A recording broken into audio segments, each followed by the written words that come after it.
এখন ইউটিউবের ভিডিও দেখলে পরেই বোঝা যায়, যখন একটা ট্রেন্ড চলছে যে এই কর্ণ পিশাচিনী সাধনা নিয়ে। বিষয়টা হচ্ছে এক একজন এক এক রকমভাবে বলে, তবে আমি কারো কোনো বিরোধিতা করব না।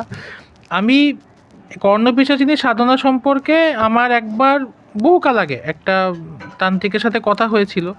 মানে তিনি ওই তারাপীঠেই নিম্ন মার্গের সাধনা করতেন। তা উনি বলেছিলেন যে এই এক রকমের পিশাচ এরা। মানে কী রকম, যে এটা করতে গেলে পরে প্রথম কথা এটা শ্মশানে থাকতে হয়, এবং এবং খুব নির্জন শ্মশান হতে হবে, মানে লোকজন চলে গেল এরকমভাবে নয়। এবং তার চারপাশ দিয়ে একটা নাকি গণ্ডি কাটতে হয়, এবং সেই গণ্ডির মধ্যে কেবল তিনিই থাকবেন, অন্য কেউ থাকবেন না। এবং সেই গণ্ডির মধ্যেই তার ওই পায়খানা পেচ্ছাপ সব কিছু তাকে ওখানেই করতে হবে, এবং ওখানেই খাওয়া দাওয়া করতে হবে। মানে প্রচণ্ড ঘৃণ্য ব্যাপার আর কি।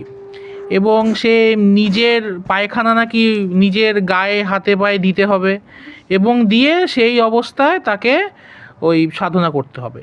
এবং সাধনা করলেই যে সে সিদ্ধি লাভ পাবে তার কোনো মানে নেই। এবং সাধনা করতে করতে 3 মাসও লেগে যেতে পারে, 4 মাসও লেগে যেতে পারে, 6 মাসও লেগে যেতে পারে। এবার সে কিন্তু গণ্ডির বাইরে বেরোতে পারবে না। আর তাকে একজনকে একটা যোগাযোগের জন্য, মানে বাইরে থেকে খাবার দাবার দেওয়ার জন্য একটা চেলা অন্তত রাখতে হয়।